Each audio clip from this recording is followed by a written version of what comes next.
అతి తక్కువ ఖర్చుతో విదేశాలలో MBBS Vidya care of Vishal overseas. Ravula Srinivas alias Ramanna, ఆయన పేరు చెప్తే దండకార్యంలో కానీ ఏఓబీలో కానీ పోలీసులకు భయం, గిరిజనులకు ఒక ప్రాణం.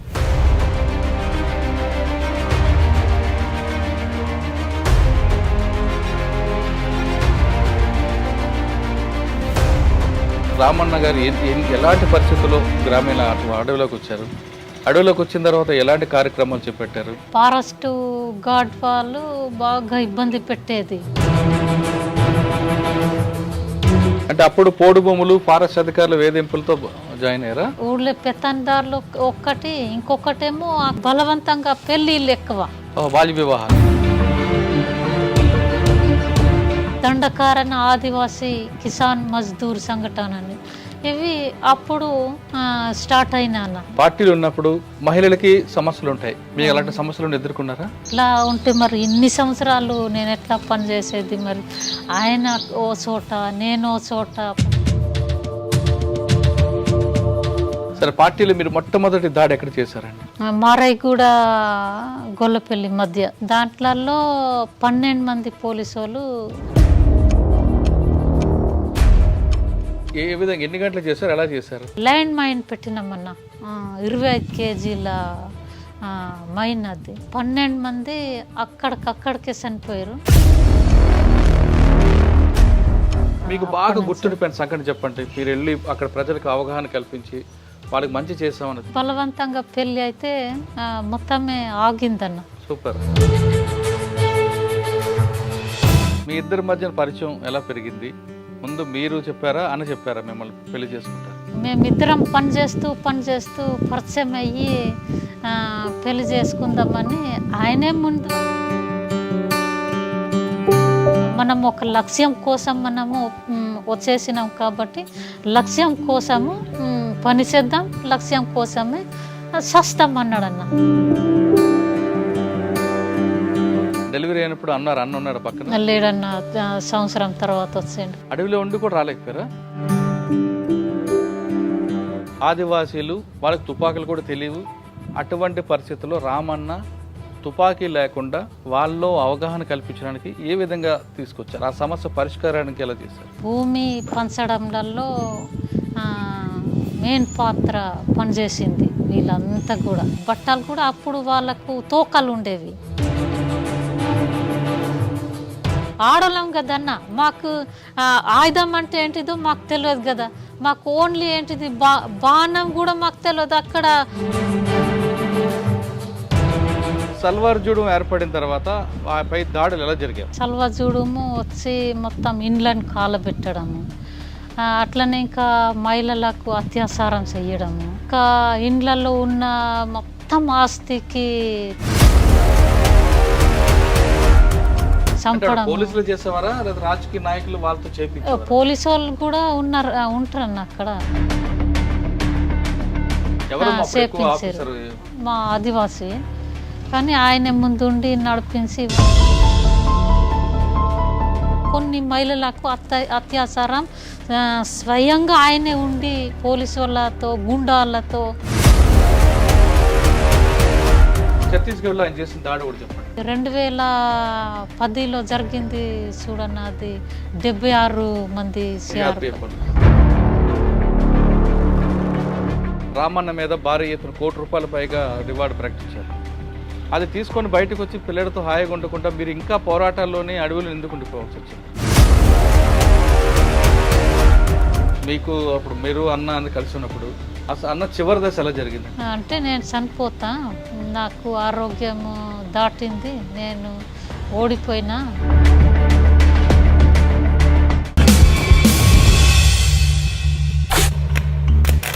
Welcome to crime confessions.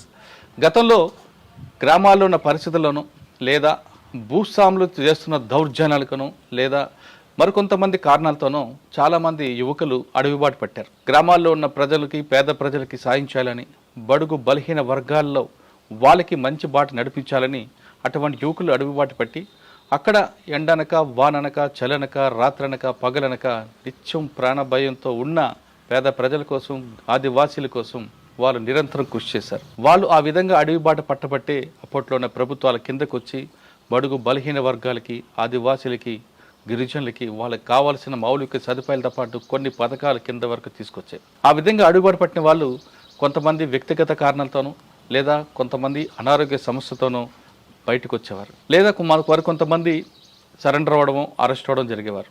కానీ ఇప్పుడు మీకు పరిచయం చేస్తున్న కుటుంబం దాదాపు 39 సంవత్సరాలు అడవిలో ఉన్నారు. ఆయన ఒక తెలంగాణ బిడ్డ. ఆయన ఉమ్మడి వరంగల్ జిల్లాలో పుట్టి పెరిగి ఇక్కడ గ్రామీణ ప్రాంతంలో పరిస్థితులు చూసి ఆయన అడుగుబాటు పట్టారు. అక్కడ దండకార్యంలో 39 సంవత్సరాలు నిత్యం పేద ప్రజల కోసం, పీపుల్స్ కోసం కష్టపడి పనిచేశారు. కింద స్థాయి నుంచి ఆయన దండకార్యం జోన్, స్పెషల్ జోన్ ఇన్ఛార్జ్గా స్థాయికి ఎదిగారు. ఆయన కుటుంబం ఈ వారం మన గెస్ట్. దురదృష్టవశాత్తు ఆయన అనారోగ్య సమస్య వల్ల ఆయన చనిపోయిన తర్వాత కొన్ని పరిస్థితుల వల్ల ఆయన భార్య, ఆయన కొడుకు, కుటుంబం మొత్తం కూడా జనజీవన స్రవంతిలో కలిశారు. ఈ వారం వాళ్ళని పరిచయం చేస్తున్నాం. ఇంతకీ ఆయన పేరు రావుల శ్రీనివాస్ అలియాస్ రామన్న అలియాస్ నరేందర్. ఆయన పేరు చెప్తే దండకార్యంలో కానీ, ఏఓబీలో కానీ ఇటు పోలీసులకి అటు గిరిజనులకి, పోలీసులకి భయం, గిరిజనులకి ఒక ప్రాణం.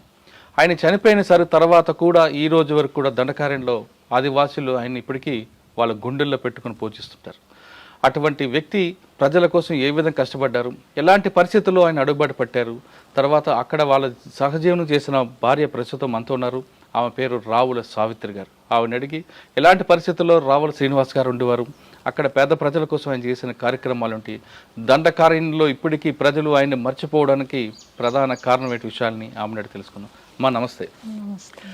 రావుల శ్రీనివాస్ గారు alias Ramanna alias Narendra. Sir, Ravula Srinivas కన్నా రామన్న అంటే దండకార్యంలో ఆయన పేరు తెలియని వాళ్ళే ఉండరు. ఆయన చనిపోయిన తర్వాత కూడా నేటికి కూడా రేపటికి కూడా చరిత్ర ఉన్నంత వరకు ఆయన పేరు ప్రజల్లో ఉంటుంది. నేను ఈ మధ్యకాలంలో అటువైపు వెళ్ళినప్పుడు ఇప్పటికి కూడా ఆయన మర్చిపోలేము. ఆయన చేసిన కార్యక్రమాలు ఉన్నాయి. పేద ప్రజలు కానీ, ఆదివాసులు కానీ, వాళ్ళు రాజకీయ చైతన్యం తీసుకురావడం కానీ, లేదా వాళ్ళ మౌలిక సదుపాయాలు కల్పించడం కానీ, నిత్యం వాళ్ళతో మమైకమైపోయి ఉన్న కుటుంబం ఇది. కొన్ని కారణాలు అనారోగ్య సమస్యలను చనిపోయారు. తర్వాత మీరు, మీ అబ్బాయి రంజిత్ అందరూ వచ్చారు. రంజిత్ ప్రస్తుతం చదువుకుంటున్నాడు, మీరు మాత్రం గ్రామీణ ప్రాంతంలో సాధారణ జీవితం కల్పిస్తున్నారు. సాధారణంగా మాజీ నక్సలైట్ కుటుంబాలంటే మేము కొంతమంది చూస్తుంటాం, వాళ్ళు కోట్లు సంపాదించి చాలా విలాసవంత జీవితం గడుపుతుంటారు. కానీ మీరు ఎక్కడే అడవిలో ఉన్నారో అదే వాతావరణానికి, అదే ప్రాంతానికి అలవాటు పడటానికి ఈ చివరి ప్రాంతం, గ్రామీణ ప్రాంతంకి వచ్చి మళ్ళీ సాధారణ జీవితంలో మీకు గడపడానికి ఇష్టపడ్డారంటే మీరు ఆ ప్రాంతానికి అలవాటు పడ్డారు. మీకు రామన్న నేర్పిన కుటుంబం ఆ విధంగా మీకు తీర్చిదిద్దుని అనుకోవచ్చు. అమ్మ, రామన్న గారి గురించి తెలుసుకోవాలంటే రామన్న గారు ఎలాంటి పరిస్థితుల్లో గ్రామీణ అడవిలోకి వచ్చారు, అడవిలోకి వచ్చిన తర్వాత ఎలాంటి కార్యక్రమాలు చేపట్టారు, మీకు అక్కడ ఎలా పరిచయం అయ్యారు, ఈ ప్రశ్న సమాధానం చెప్పే ముందు అసలు మీరు ఎందుకు అడవిలోకి వెళ్ళారు చెప్పండి. సార్, నాకు అప్పుడు అడవిలలో రావడానికి కారణం ఏంటిదంటే, ఒకప్పుడు మేమప్పుడు చాలా చిన్నవాళ్ళము. మా అమ్మ చెప్పేది, మేము కూడా మా అయ్య కూడా ఇంత ఉన్నప్పుడే చనిపోయింది. మేము ఇద్దరు పుట్టినాం, అన్న నేను ఇద్దరం. అప్పుడే చనిపోయింది వాడు.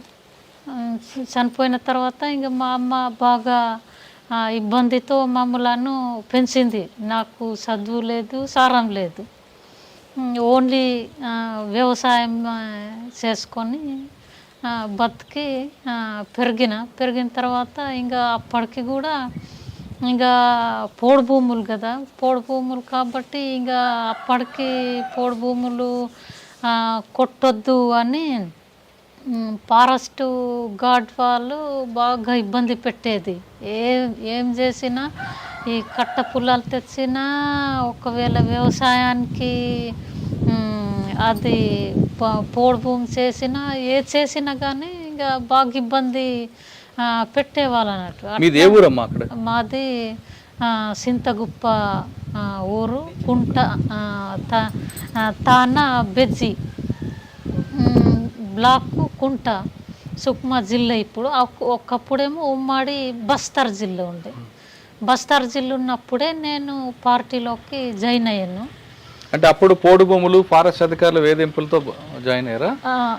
అంటే అదే ఒకటి కారణం కాదు, కానీ ఇంకా అట్లనే ఇంకా అదొక్కటి కారణం. వెట్టి చాకిరి, ఊళ్ళో పెత్తందారులు, ఊళ్ళో పెత్తందారులు ఒక్కటి. ఇంకొకటేమో అప్పుడు మేము ఇంత కొంచెం పెరిగే సమయంలో బలవంతంగా పెళ్ళిళ్ళు ఎక్కువ, బాల్య వివాహాలు. నీ ఇష్టం ఉన్నా ఇష్టం లేకపోయినా తీసుకుపోవడం అంతే. ఇంకా ఆమె సావని బతకని అంతే. ఇట్లా ఇవి 3 రకాలైతే ఇంకా ఎక్కువ ఉండేవి అన్న. ఇంకా మిగతా కూడా చిన్న చిన్నవి ఉండేవి, కానీ మెయిన్గా పెత్తందారులు అంటే భూస్వాములు. ఇంకా అట్లనే ఇంకా ఇవి మాకు ఆదివాసులకు భూమి ఇవ్వకపోవడము, అట్లనే ఇంకా కొట్టడము, ఈ ఫారెస్ట్ గార్డ్ వాళ్ళు జైలు పంపించడము. ఇవి అప్పుడు బాగా ఇబ్బంది పెట్టిరన్న వీళ్ళు. ఆ పెట్టే క్రమంలలోనే ఈ పార్టీ అక్కడ బస్తార్లోకి అడుగేసింది. అడుగేసినప్పటి నుంచి ఇంకా మొత్తము ప్రజలు ఈ పార్టీ వైపు తిరిగిరు.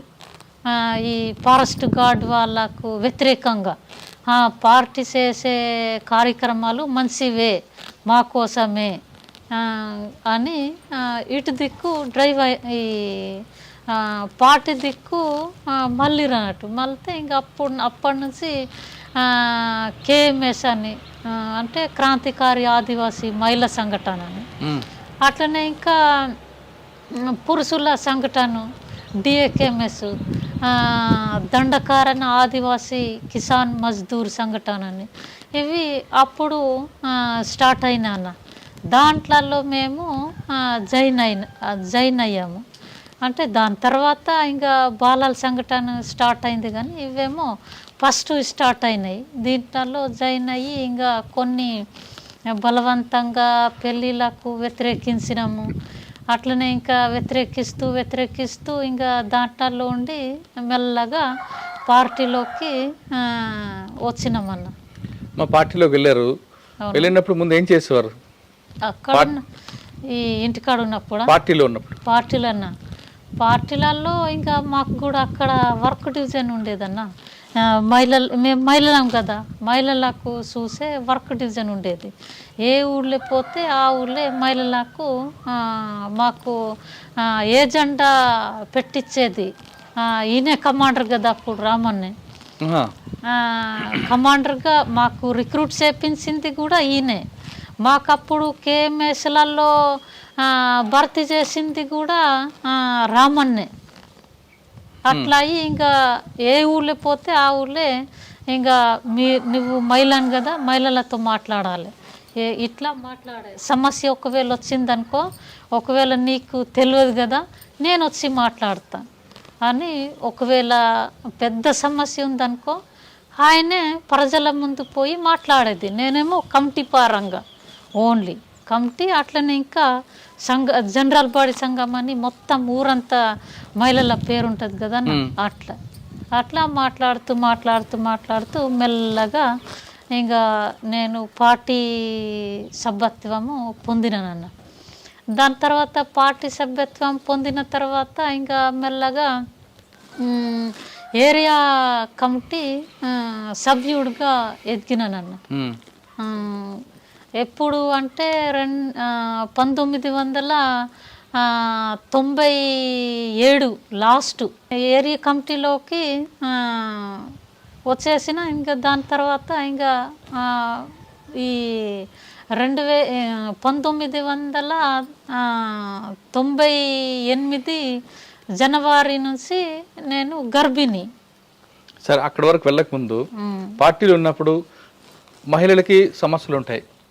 మీకు అలాంటి సమస్యలను ఎదుర్కొన్నారా? అలాంటిది అంతా ఎదుర్కోలేదన్న నేనైతే నా జీవితంలో. అంత మరీ ఘోరంగా ఎదుర్కోవడం అయితే లేదు. పోలీసులు కొన్ని ప్రచారాలు చేసేవారు కదా, అలాంటి ప్రచారాలు నేను నిజమా నమ్మొచ్చా? అది అంత లేదన్న. అట్లా ఉంటే మరి ఇన్ని సంవత్సరాలు నేను ఎట్లా పనిచేసేది? మరి ఆయన ఓ చోట నేను ఓ చోట పనిచేసినాం కదా, అట్లా అంటే మరి ఉండలేకపోయేదానేమో అనుకుంటున్నాను. అవునా? సరే, పార్టీలో మీరు మొట్టమొదటి దాడి ఎక్కడ చేశారండి? మొట్టమొదటి దాడి గొల్లపల్లి అన్న, మారాయిగూడ గొల్లపల్లి మధ్య. అది ఈ తెలంగాణ అప్పుడు ఆంధ్ర కదన్న, సర్ద్ మారాయిగూడ అని, ఇంకొకటేమో ఎంపీ మారాయిగూడ మధ్య ఉన్నది చూడన్న అక్కడ. అది గొల్లపల్లి పోలీస్ స్టేషన్ మధ్య అక్కడ జరిగింది ఆంబుసు. దాంట్లలో 12 మంది పోలీసు వాళ్ళు చనిపోయిండ్రు. ఎలా చేశారు దాడి, ఎందుకు చేశారు? అంటే ఇంకా అప్పుడే నేను జాయిన్ అయ్యాను కదన్న, నేను కొత్త అప్పుడు అప్పుడు ఇంకా మరి దేని గురించి ఏంటిది అనేది నాకు కూడా అంత తెలియదు. కానీ నాకు తెలిసిన మేరకు అయితేనేమో అది అప్పటికే బాగా వీళ్ళకు మీరు ఈ సంఘటనలలో ఉండడం ఎందుకు, ఉండొద్దు, వీళ్ళకి పార్టీకి సాయం చేయొద్దు అన్నట్టు అప్పటి నుంచి ప్రసారము ఉన్నది ఒకటి.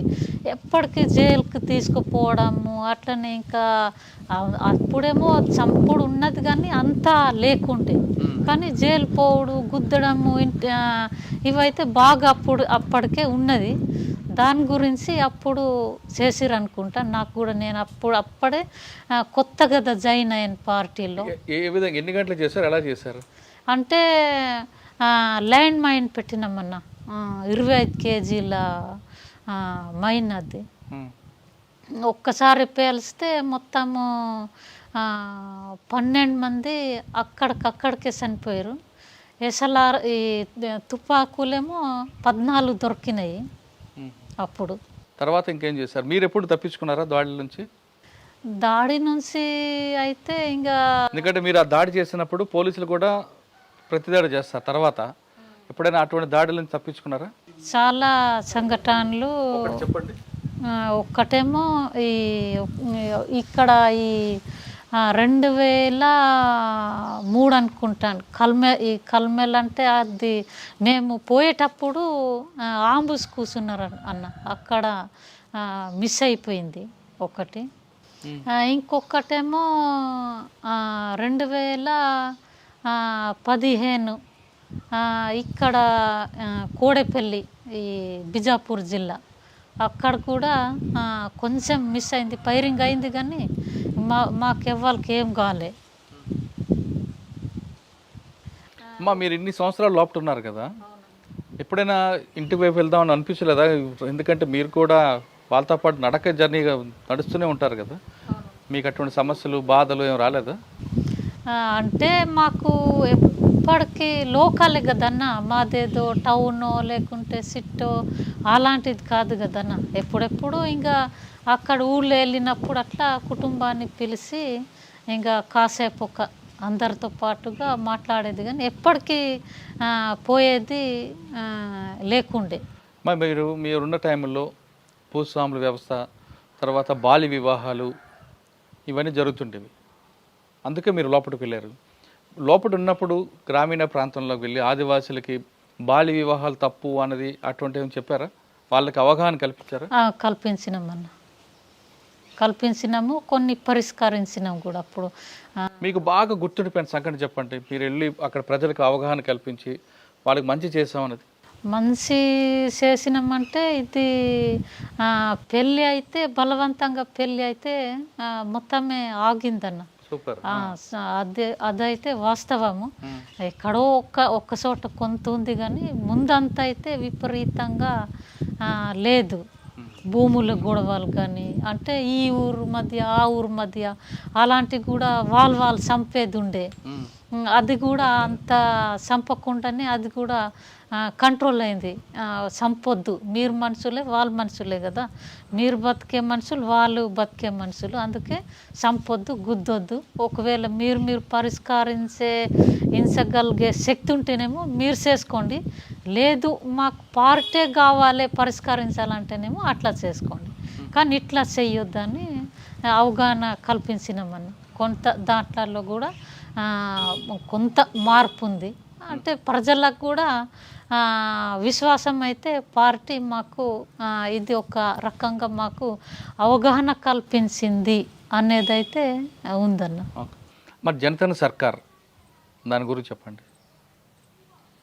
పార్టీకి అదొక పట్టుకొమ్మ కదా. అవునన్న. ఈ జంతన సర్కార్ అంటే ఇవి ముందు డిఏకేఎంఎస్ కేఎంఎస్ స్టార్టింగ్ కదన్న. దాని తర్వాత ఇది వచ్చేసింది. ఇది వచ్చేసిన తర్వాత కూడా వాళ్ళ సమస్య వాళ్ళు పరిష్కరించగలిగే శక్తి వాళ్ళకు వచ్చేసింది అన్నట్టు. అంటే ఇవి గొడవలు పరిష్కరించే శాఖ ఎక్కడుంది? ఈ జంతన సర్కారే పరిష్కరిస్తుందన్న. ఒకవేళ సావైనా, పెళ్ళైనా, పండుగలైనా, భూమి గొడవైనా, ఎవరికైనా భూమి లేకుంటే పేద ప్రజలకు పంచడము, ఇవి మొత్తము జంతన సర్కారుకే పార్టీ అప్పచెప్పిందన్న. అంటే జనతన సర్కారు చేసిన మంచి కార్యక్రమం చెప్పండి. జంతన సర్కారు అంటే చెరువులని బాగు చేయడం కానీ, చెక్ డ్యాములు పెట్టడం కానీ, పిల్లలకి చదివించడం, స్కూల్స్, హాస్పిటల్స్. అంటే ఇప్పుడు స్టార్ట్ అయినాయి అన్న. అప్పుడేమో కొంచెము అంతా లేకుండే కదా, ఇప్పుడు స్టార్ట్ అయినాయి. ఈ భూమి లేవలింగ్ అయితే అప్పుడు 2011 నుంచి స్టార్ట్ అయిందన్న. అప్పటి నుంచి కొంచెం వీళ్ళ బతుకంతే కొంచెము ఒక రకంగా అయిపోయిందన్న. అట్లనే ఇంకా దాంట్లలో జంతన సర్కార్ స్కూల్ కూడా 1-2 చోట్ల ఉండే. దాంట్లలో కొన్ని పోలీసు వాళ్ళు ధ్వంసం చేశారు, కాలబెట్టిండు కూడా. అట్లా అయ్యి ఇంకా నేనున్నప్పుడేమో 2-1 మిగిలినాయి అంతే. మా పార్టీ విషయం పక్కన పెడదాం. మీరు అందులోకి వెళ్ళారు, అన్నను కలిశారు. మీ ఇద్దరి మధ్యన పరిచయం ఎలా పెరిగింది? ముందు మీరు చెప్పారా, అన్న చెప్పారా మిమ్మల్ని పెళ్లి చేసుకుంటారు? దానికి పార్టీ అనుమతి ఇచ్చిందా?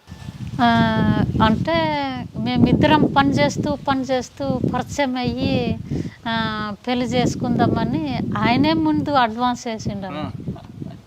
నేను చెప్పిన, నేను ఆదివాసి అమ్మాయిని, నేను చదువుకోలేదు, అమ్మాయి కామెన్ నేను అని అన్నా. లేదు, అమ్మాయి కామెన్ అయినా ఎవరినైనా మనం పార్టీలలో ఇది మంచిది, ఇది చెడ్డ అనేది ఉండదు. మనం ఒక లక్ష్యం కోసం మనము వచ్చేసినాం కాబట్టి లక్ష్యం కోసము పనిచేద్దాం, లక్ష్యం కోసమే సస్తాం అన్నాడన్న.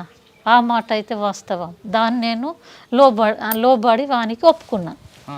పార్టీకి చెప్పారు ఆ విషయం? ఆ విషయం మేము ఇట్లా ఒప్పుకున్నామని పార్టీకి చెప్పినాం. పార్టీ మాకు పెళ్లి చెప్పింది. ఎక్కడ చేసింది పెళ్ళి?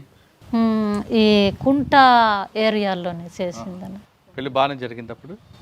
అవునన్న, ప్రజలకు మొత్తం పిలిచినామన్న. మా పెళ్ళి అయింది. మీకు పెళ్ళికి ముందే అన్న పరిచయం మీకు అక్కడ ఉద్యమంలో. అవును. ఎప్పుడైనా చెప్పారన్న తన చరిత్ర, ఎందుకు తెలంగాణ నుంచి అటువైపు వచ్చారు, అడవిలోకి ఎందుకు వెళ్ళారు, ఎవరి ద్వారా వెళ్ళారు, ఎవరి కోసం వెళ్ళారని చెప్పారు? అంటే అది మొత్తం గోపన్న గురించి కానీ వీళ్ళందరి గురించి అని చెప్పారు? చెప్పేదాన్ని. మీరు రామన్న గారితో మాట్లాడుతున్నారు ఎప్పుడైనా మా సొంతూరు ఏ ఊరు, ఎందుకు పార్టీలకు వచ్చాను, ఎవరి ద్వారా వచ్చాను, ఎవరి కోసం వచ్చానని చెప్పారు? చెప్పిండన్న. అంటే అప్పుడు ఫస్ట్ రామన్న వాళ్ళ అన్న ఫస్ట్ పార్టీలోకి జాయిన్ అయ్యాడు కదన్న. జాయిన్ అయిన తర్వాత ఇంకా ఇంత భూస్వాముల దౌర్జన్యానికి మధ్య మనం ఎందుకు బతుకుర్రా, ఇక్కడ ప్రజల కోసం పోరాడితే మంచిగా ఉంటుంది కదా అని మా అన్న ఎప్పటికొచ్చినప్పుడు అట్లా చెప్పేది. అట్లా ఆ మాటలు విని అట్లనే ఇంకా నేను కూడా కొంత పార్టీ రాజకీయ పత్రిక లాంటివి కూడా కొంచెం చదువుకునేది. ఇవి ఒకటి నాకు పార్టీలోకి రావడానికి ఉపయోగపడ్డాయి అని ఒక్క మాట అన్నాడు. అట్లనే ఇంకా వీళ్ళిద్దరు కూడా రావాలి, నువ్వు తప్పకుండా రావాలి, మనం ఇక్కడ ఉండి ఏం చేయలేము, అక్కడ ప్రజల కోసం పనిచేస్తేనే మనకు రేపు మనం చచ్చినా బతికినా ప్రజలలో పేరు మాత్రం ఉండాలి మనది అన్నట్టు బాగా చెప్పేది మా అన్న. ఇప్పటికీ మా వదినే మా అన్న వచ్చి చెప్పేది. అంటే నాకు తెలిసి రామన్న అన్న కూడాతో పాటు వదిన కూడా పార్టీలో రమ్మని పిలిచారనేది వార్త ఉంది, వాస్తవం అనేది చెప్పారు ఎప్పుడైనా? అంటే ఈయన ఈ సత్తన్నే పిలిచిండట అన్న, చెప్పిండు. శాంతక్క శాంతక్కనే ఈ సత్తన్నే పిలిచిండు. ఆయన సొంత భార్య కదన్న. భార్య అన్నప్పుడు ఇంకా మొగన్ మాట వినకుండా ఎవరైనా ఉంటారా ఈ ప్రపంచంలో? ఎవరు లేరు. అన్న వదిన మాటలు విని పార్టీలకు వెళ్ళారు. వెళ్ళిన తర్వాత పార్టీ అంటే ఏంటి, పార్టీ మీద అవగాహన ఎవరు కల్పించారు? అంటే దాని తర్వాత వీళ్ళేమో ఇక్కడ రిక్రూటు ఈయనకి చేసుకున్నాడు. వీనికి చేసుకున్న తర్వాత అప్పుడు కేంద్ర కమిటీ సభ్యుడుగా పులి అంజన్ ఉన్నాడట. అప్పుడు ఆయన ఏం చేసిండు, మొత్తం ఈ పోరాటాల గురించి, పోరాటం అంటే ఏంటిది, మనం ఎక్కడెక్కడ పని చేస్తే ఏం లాభము, ప్రజల కోసమా మన కోసమా అనే విషయాన్ని కల్పించి డీకేకి పంపించింది అన్నాడు ఒక్కొక్కసారి చెప్పేది. డీకేకి వచ్చిన తర్వాత అన్న చేసిన మంచి పని రెండు చెప్పండి. అంటే అన్న కంటే ముందు ఒక అతను రాజన్న అనే పేరత్తను ఉండేవాడు అన్నప్పుడు. మేము అప్పుడు చిన్న ఇంటికాడు ఉన్నాం. మేము అప్పుడు పార్టీకి నేను రాలే, ఇంత ఉన్నాం మేము అప్పుడు. దాని తర్వాత రాజన్న అనే ఒక అతను కమాండర్గా ఉండే. దాని తర్వాత ఇంకా గోపన్న అనే ఒక అతను పేరత్తను వచ్చేసిండు. దాని తర్వాత వీళ్ళిద్దరి తర్వాత ఈయన వచ్చిండు, రామన్ వచ్చిండు. ఈయన వచ్చిన తర్వాత నేను పార్టీలోకి జాయిన్ అయ్యానన్న. మా దండకారణ్యం, బస్తర్, అబూజ్మడ్, ఛత్తీస్గఢ్, ఉమ్మడి మధ్యప్రదేశ్లో ఒకప్పుడు ఆదివాసీలు ఆడవాళ్ళు ఒంటి మీద జాకెట్ వేసుకోరు, మగవాళ్ళు పూసలు కట్టుకుంటారు. ఇటువంటి పరిస్థితుల్లో ఉన్న వాళ్ళకి తుపాకులు కూడా తెలియవు, బాణాలతోనే వాళ్ళు వేటాడుకొని శత్రువులను దాంతోనే చంపే రోజులు అవి.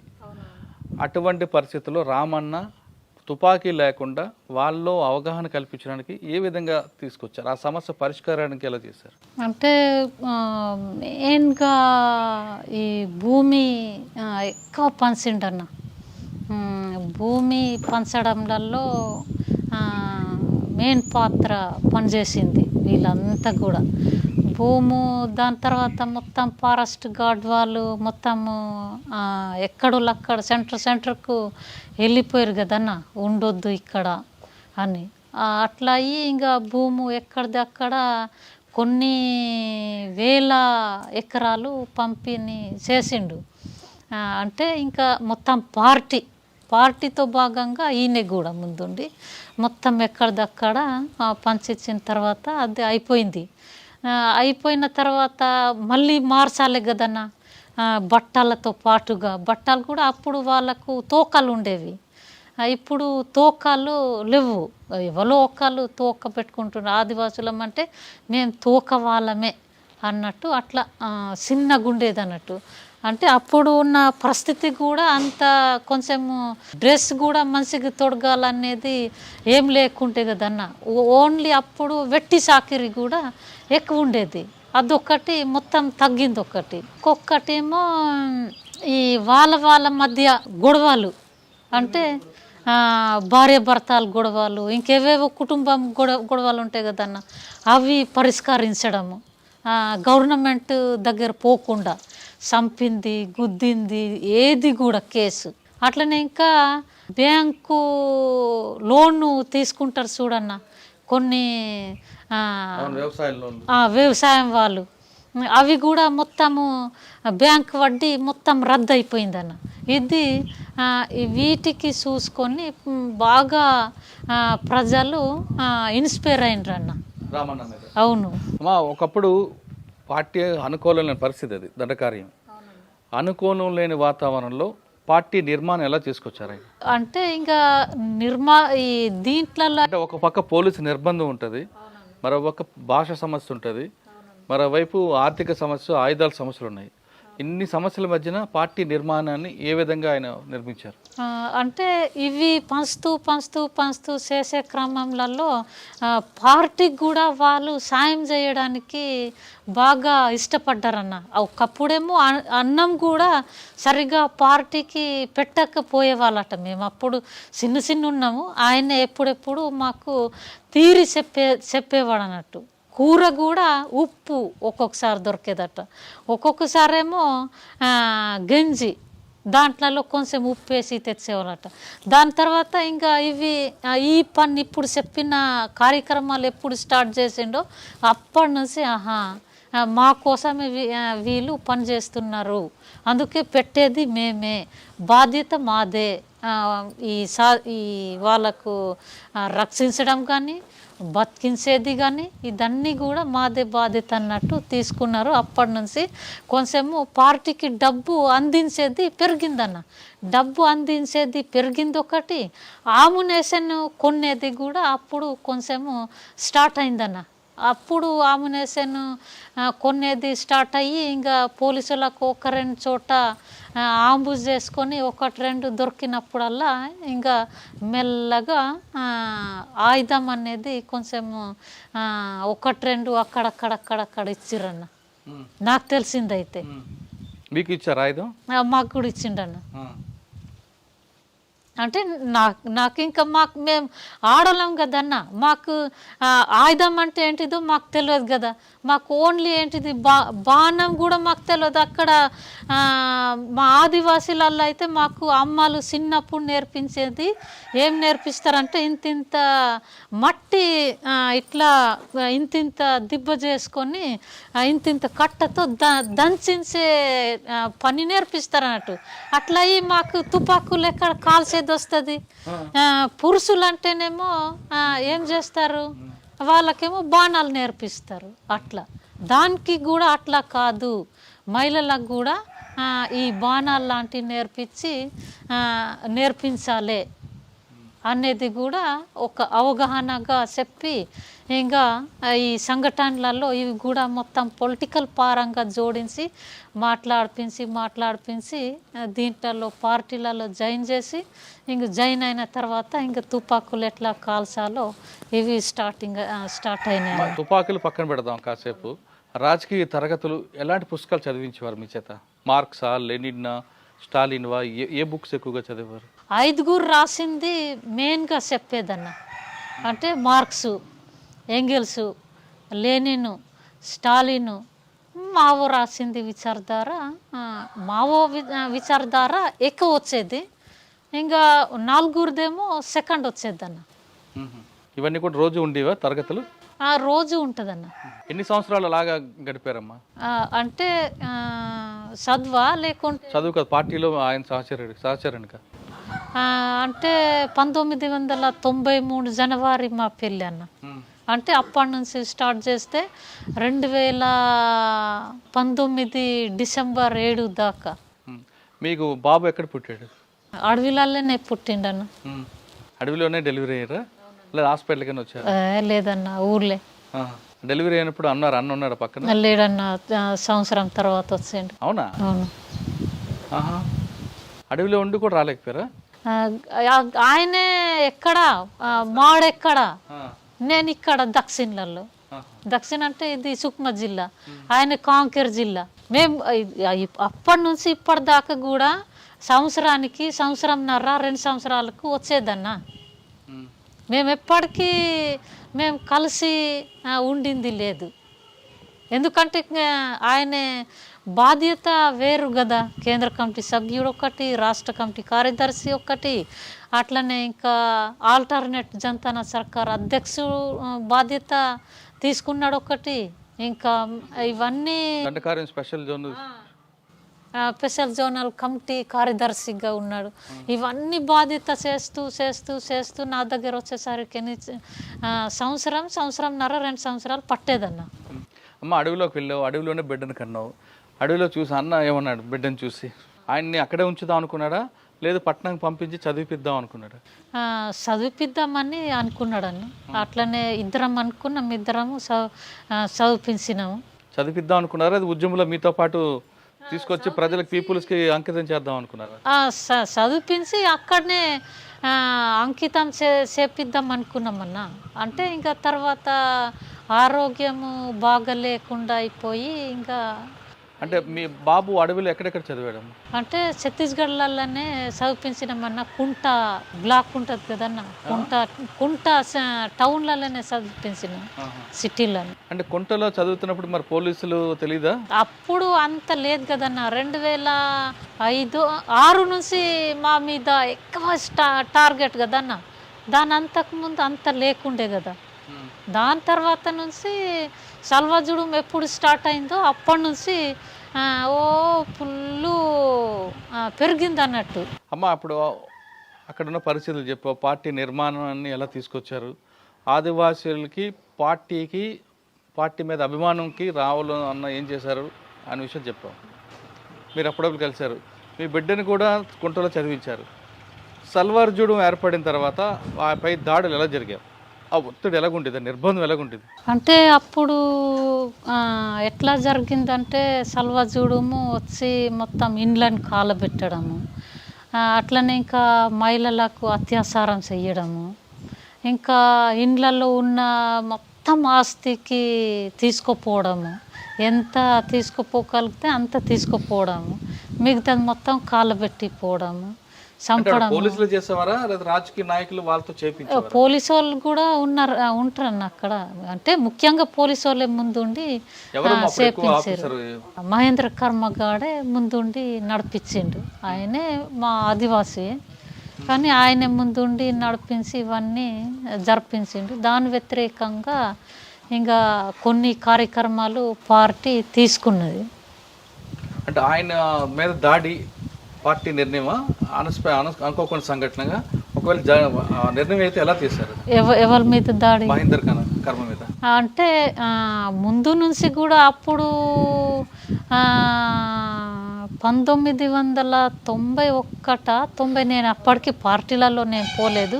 అప్పుడేమో జనజాగరణ అభియాన్ని అప్పుడు కూడా మూత్రం కూడా తాగిపించిండట. అప్పుడు ఏ మూల బిజాపూర్ జిల్లా కుట్రు అనే ఊళ్ళల్లో ఒక్కతానికి మొత్తం గొడ్డాలతో నరికి చంపించిండు ఒకటి. దాంట్లో ఆ ప్రాంతాలలో కూడా కొన్ని మహిళలకు అత్యాచారం స్వయంగా ఆయనే ఉండి పోలీసు వాళ్ళతో గుండాలతో చేపించిండు. అప్పటి నుంచి ఇట్లీస్లోనే ఉన్నాడు వీడు. దాని తర్వాత మళ్ళీ ఎప్పుడు స్టార్ట్ చేసిండు, అప్పుడు మొత్తం ప్రజలంతా మళ్ళీ వాని వ్యతిరేకంగా ఉద్యమిస్తే మళ్ళీ ఏమైంది, ఓడిపోయినట్టు అయిపోయింది జనజాగరణ. ఒక సంవత్సరము ఇటు జరిగి అది అక్కడ ఆగిన తర్వాత మళ్ళీ ఎప్పుడు స్టార్ట్ అయింది, మళ్ళీ 2005 నుంచి స్టార్ట్ అయింది. 5 నుంచి స్టార్ట్ అయ్యి ఇంకా అప్పుడు ఇంకా వేగంగా పెంచిండు. ఇంకా దానికంటే 2005 డబుల్ పెంచిండు చంపడం. అట్లా అయ్యి ఇంకా పార్టీ నిర్ణయం తీసుకుంది, ఎక్కడంటే అక్కడ వాడిని చంపాలి అని. తీసుకొని ఎలా అమలు చేశారు, ఎక్కడ అమలు చేశారు? అంటే జీరం ఘాట్లలోనే ఇట్లనే అడవిలలోనే ఆంబుస్ కూర్చొని చంపారు. మీరున్నారా? నేను లేను, అది వేరే డివిజన్ కదా. అన్న చేసిన దాడులు ఏమైనా గుర్తున్నాయా? రామన్న చేసినవి ఉన్నాయి కానీ కరెక్ట్ నేను డేట్ చెప్పలేక. మీకు బాగా గుర్తుండిపోయింది ఒకటి చెప్పండి. అంటే ముక్రం ఒకటి, అట్లనే ఇంకా ఇవి బెజ్జి, ఇంకా అట్లనే ఇంకా అది బుర్కపాలు, ఇంకా ఇవన్నీ కూడా ఆయనే. రాణి బోధిలి కూడా మురికినారు, ఇవన్నీ కూడా ఆయనే స్వయంగా ఉన్నాడన్న. అందులో మీకు బాగా గుర్తుండిపోయింది చెప్పండి. మురికినారు చెప్పండి, ఏం జరిగింది? మురికినారు, అట్లనే ఇంకా గీదం రేడ్ ఒకటి, బల్మేలా కల్మేలా. అంటే దాంట్లో మొత్తము పారుక్షంగా ఉన్నాడని. ఛత్తీస్గఢ్లో ఆయన చేసిన దాడి కూడా చెప్పండి. ఇది 2010లో జరిగింది చూడన్న, అది 76 మంది అది కూడా 79 దాంట్లో కూడా. ఇవన్నీ అంటే కూడా అది ల్యాండ్ మైనర్ బ్లాస్టర్స్. మొత్తము లైన్ మైండ్ కాదన్న ఫైరింగ్తోనే చంపారు. ఇప్పుడు అన్నయ్య ఇలాంటి దాడి నుంచి ఎన్నిసార్లు తప్పించుకున్నారు? అంటే ఇంకా నేను అంతా చెప్పలేనన్న, చాలాసార్లు ఆయన మీద కూడా దాడులు జరిగినాయి కానీ మీరు బాబుని తీసుకొని అడవిలో ఉండేవారు, అన్నేమో అబుజ్మడు కంకనేలు ఉండేవారు. మరి మీకు ఎప్పుడు ఇబ్బంది పడలేదా? అంతా ఒకవైపు ఉద్యమం, అవును, మరోవైపు బాబుని పెంపకం. ఆయనకి ఆ వాసన తెలియకుండా జాగ్రత్త పెంచాలి, ఎందుకంటే ఆయనకి తెలిస్తే మళ్ళీ ఆయన చదువుకోదానికి ఇబ్బంది పడుతుందని. అవును. అటువంటి కష్టాలను ఎదుర్కొన్నారా అడవిలో? అంటే అంత విపరీతంగా కష్టాలు అనేది ఇంకా ఎదుర్కోలేదు కానీ, అంటే మేము కూడా ఇద్దరం కూడా ఒక్కనికొక్కనికి అర్థం చేసుకున్నామన్న. పోరాటంలలో మనం ఒక్కనికొక్కనికి చూసి పెళ్లి చేసుకున్నాం తప్ప, మనమైతే ఇంటికాడ నుండి ఏదో బాగా ఫేమస్ అయ్యి పెళ్లి చేసుకున్నట్టు కాకుండా, నా మొగ్గోడు నాకు ఇడిసపెట్టి వేరే ఆమెతో సంబంధం పెట్టుకోడు అనేది నాకు విశ్వాసం ఉంది. ఆమె కూడా అమ్మాయికి అయినా కానీ ఆమె కూడా ఏం చెయ్యది అనేది ఆయనకి కూడా నమ్మకం అలా కలిపి. కానీ బాబుకి ఊహ ఎప్పుడు తెలిసింది మా నాన్న నక్సలైట్, మా అమ్మ నక్సలైట్ అని ఎప్పుడు చెప్పారు మీరు? ఆయనకు కొంచెం ఇంతింత అయినప్పటి నుంచి ఆయనకు నేర్పించినామన్న. మేము మా ఇంట్లో ఫస్ట్ చిన్నప్పుడు మా ఇంట్లో పెట్టినాం, మా కుటుంబంలో. దాని తర్వాత ఇంత అయిన తర్వాత ఇంకా మెల్లగా మా చుట్టాలలో పెట్టిన, ఆ చుట్టాల ద్వారా ఇంకా చదివిపించిన మా చుట్టాలే. అవును, కానీ నాన్న నక్సలైట్, అమ్మ నక్సలైట్ అని ఎప్పుడు చెప్పారు?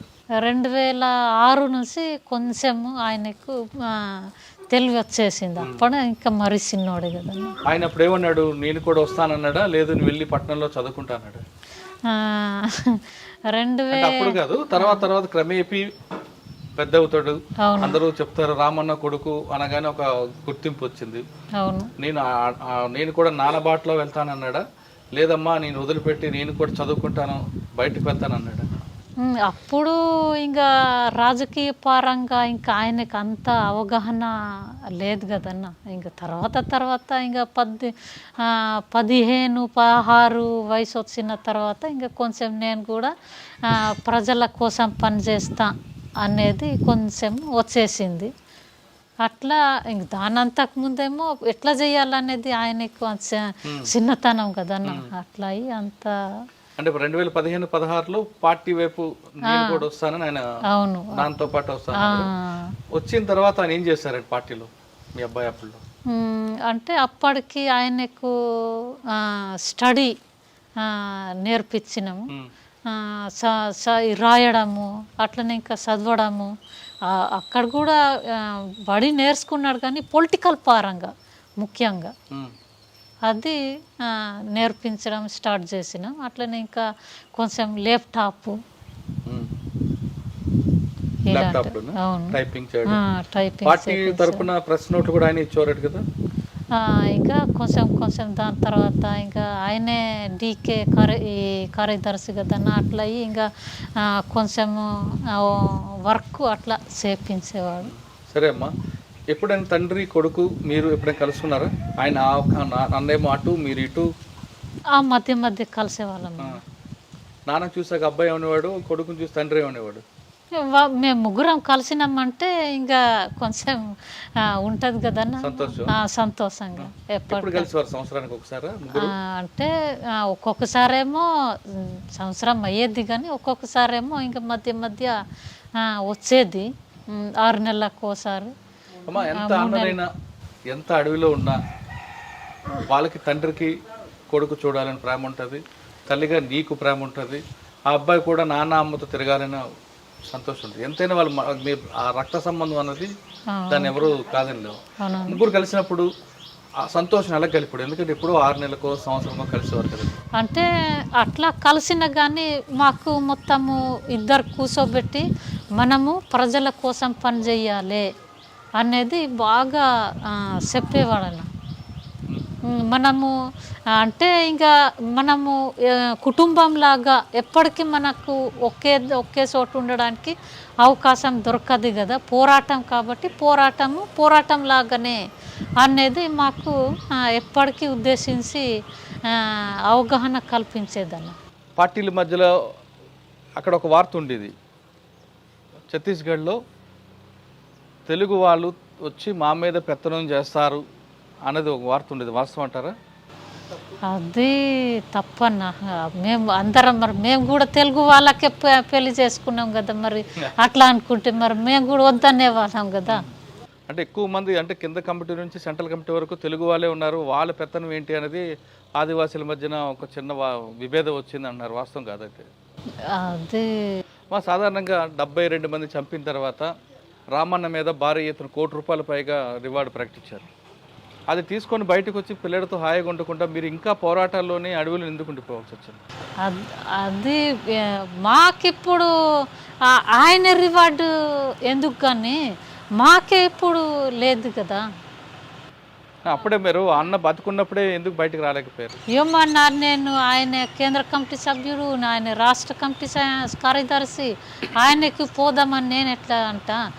నాకేమో ఆరోగ్యం బాగలేక ఇంకా నేను కొడుకు పోయిండు, ఈయనే పోయిండు, నాకు ఆరోగ్యం బాగలేదు అనేసి నేను వచ్చేసినంత. మా అడవిలో ఉన్నారు మీరు, అక్కడ ఆదివాసీల కోసం వాళ్ళ కష్టాల కోసం అన్నీ కూడా మీరు మీ త్యాగం చేసుకుంటున్నారు. మీకు అన్నకి షుగర్ ఉందనే విషయం ఎప్పుడు తెలిసింది? అంటే మీకు అనారోగ్య సమస్యలు వచ్చే విషయం ఎప్పుడు గుర్తించారు? అంటే 2004 నుంచి షుగర్ వానికి స్టార్ట్ అయిందన్న. అంటే అంతకుముందేమో మలేరియా ఎప్పటికి వచ్చేది, దాని తర్వాత షుగర్ అనేది. దానికి మందులు తీసుకోలేదా? తీసుకున్నాడు కానీ ఇంకా కొంచెం బయటలాగా ఉండే కదన్న. అడవిలో ఉన్న వాళ్ళకి షుగర్ రావడం ఏమిటమ్మా? అసలు నిత్యం కష్టపడుతూ ఉంటారు కదా మీ అందరూ. అంటే నాలాటకు వచ్చిందంటే అర్థం ఉంది, కానీ అడవిలలో ఉన్న వాళ్ళకు రాదు, కానీ ఈయనకు వచ్చేసిందని. అంటే ఈయనకు కాదు, చాలా మందికి ఇప్పుడు వస్తుంది. ఎక్కువ ఎలాంటి రోగాలు వస్తుంటాయి అక్కడ? కీళ్ళ నొప్పులు అంటే ఇంకా టైఫాయిడ్, అట్లనే ఇంకా సెలబ్రేలు, పాల్స్పారము, ఇవన్నీ వస్తున్నాయి అన్న. అంటే సాధారణంగా కిడ్నీలో రాళ్ళు రావడం, కీళ్ళ నొప్పులు వస్తుంటాయి, కానీ షుగర్ అనేది కూడా వస్తుంటుందా? వస్తుంటుంది అన్న. అంటే ఎక్కువ అన్నం తింటే వస్తుంది కదా, అన్నం తింటారు కదా అక్కడ మీరు? తింటాం, అన్నమే ఎక్కువ అక్కడ. మరి షుగర్ వచ్చింది మీకు, అప్పుడు మీరు అన్న అని కలిసి ఉన్నప్పుడు అసలు అన్న చివరి దశ ఎలా జరిగిందండి? అన్న చివరి దశ అంటే ఇంకా షుగరే ఎక్కువయ్యి, షుగర్ ఒక్కటి, బీపీ ఒక్కటి అన్న. దాని తర్వాత హార్ట్ అటాక్ స్టార్ట్ అయింది. చనిపోయే ముందు ఏమైనా మాట్లాడారా? నేను అదే రోజు చనిపోతున్నాడు, అదే రోజు చేరుకున్నాను. అదే రోజు అదే రోజు చనిపోతున్నాడు, అదే రోజు చేరుకున్నాను నేను. మిమ్మల్ని చూసి ఏమన్నారు? ఒక్కరోజు ముందు అంతే. మిమ్మల్ని చూసి ఏమన్నారు? అంటే నేను చనిపోతా, నాకు ఆరోగ్యము దాటింది, నేను ఓడిపోయినా అని చెప్పిండు. మంచిగా మీరు పార్టీలలో ఉంటారా, ఏం చేస్తారా అనేది. బాబు గురించి ఏం చెప్పాడా? అంటే అప్పటికి వానికి క్యాళ్ళు తప్పిపోయిందన్న, మొత్తం మనిషిలాగా లేడు అప్పటికి. చనిపోయిన తర్వాత మృతదేహాన్ని ఏం చేశారు? అంటే పార్టీలలోనే దానం చేసినాము, మొత్తం ప్రజల సమక్షంలో అక్కడే అడవిలలోనే, బొత్తలంక అనే ఊర్లో, బొత్తలంక అనే ఊర్లలోనే దానం చేసిన తర్వాత మరి మీరు బాబు ఎందుకు రావాల్సి వచ్చింది బయటికి, పార్టీలో ఉండకుండా? అంటే ఆయనకు కూడా ఆరోగ్యము బాగలేదన్న. బాబుగా నా ఆరోగ్యం బాగలేదు ఒకటి, ఇంకా నాకు కూడా ఆరోగ్యమే బాగలేదు. అందుకే ఇంకా పార్టీకి చెప్పే వచ్చారా? చెప్పినామని. పార్టీకి చెప్పి బయటకు వచ్చారు. ముందు బాబు, తర్వాత మీరు వచ్చినట్లు. వచ్చిన తర్వాత మీకు రావాల్సిందని వచ్చాయా? మరి ఏం చేస్తున్నారు ఇప్పుడు మీరు? రోజు అక్కడ ఉంటే రోజు ప్రజల కోసం పోరాటాలు చేస్తూ తుపాకులు పట్టుకు తిరిగేవారు కదా. మాకు ఓన్లీ ఇక్కడ గవర్నమెంట్ 5 లక్షలు ఇచ్చింది ఈయనకే, నాకేమో రోజు నేను కూలి పని పోతున్నానన్న. ఇప్పుడు ఒక బాబేమో చదువుకుంటున్నాడు, నేనేమో కూలి పని పోతున్నాను. అప్పుడు ఎండాకాలమేమో అది కరువు పనికి పోయేది, ఇప్పుడేమో ఇవి నాటేయడానికి పోతా, ఇంకా పత్తి కలవడము నాటేయడం ఇట్లా చేస్తున్నాం. మీకు ఒక లక్ష్యం ఉంటుంది కదా, అన్న ఏం చెప్పారు బాబు గురించి? బాబుని ఎలా చూపించమన్నారు? చదివించమన్నారా లేదు పార్టీ ఆదేశాలకు పార్టీకి అంకితించమన్నారా? అంటే అది ఒకప్పుడు, ఇప్పుడు కాదు కానీ చదివించాలి పార్టీలలోనే ఉంచాలి అనేది ఒకప్పుడు చెప్పిండు. కానీ దాని తర్వాత ఏం చెప్పేది అనేది ఇంకా నేను తర్వాత చేరుకున్నాను కదా. ఇప్పుడు మీరు బయటకు వచ్చారు, అవును కొన్ని సమస్యలు ఎదురవుతుంటాయి, అవును. అప్పుడు ఏం చేస్తారు? ఇంకేం చేసాడన్న అందరితో భాగంగా మేము కూడా గొడవలైనా ఏం చేసినా ఇంకా బతకాలనుకుంటున్నామన్నా. ఇంకా వెళ్తుంటారా? మీ సొంత ఊరు ఎప్పుడైనా వెళ్ళారా? వెళ్ళలేదని. వెళ్తారా? ఎందుకు వద్దన్న, వద్దు. వెళ్ళరా ఇంకా అటు? అంటే ఇక్కడే మీరు తెలంగాణ కోడలుగా ఉంటారా? తెలంగాణ కోడలుగా ఉండడం ఇష్టమా, ఛత్తీస్గఢ్ బిడ్డగా ఉండడం ఇష్టమా? ఇక్కడికే ఉంటానన్న, ఇక్కడే ఉండాలని వచ్చేసినాం కాబట్టి ఇక్కడే ఉంటాను నేను. ఛత్తీస్గఢ్లో పుట్టిన తెలంగాణ బిడ్డను పెళ్లి చేసుకున్న ఆమె తెలంగాణ కోడలుగా ఉండడానికి ఇష్టపడుతున్నారు రావుల సావిత్రి. అడవిలో కలిసాం, అక్కడే పెరిగాం, అక్కడే బాబుని జన్మించాం, కానీ నేను మాత్రం ఖచ్చితంగా నా బిడ్డను ప్రయోజకుడు చేస్తా, మళ్ళీ పేద ప్రజలకు ఇప్పుడు నిత్యంగా ఉండాలి, అండగా ఉండడానికి ప్రయత్నం చేస్తానంటూ రావుల సావిత్రి చెప్తున్నారు. ఇది వారం Ravula Savitri, wife of late Ravula Ramanna గారి యొక్క భార్య యొక్క ఎక్స్క్లూజివ్ ఇంటర్వ్యూ. వచ్చే వారం మరో గెస్ట్తో బలి కలుద్దాం. అంతవరకు నమస్తే.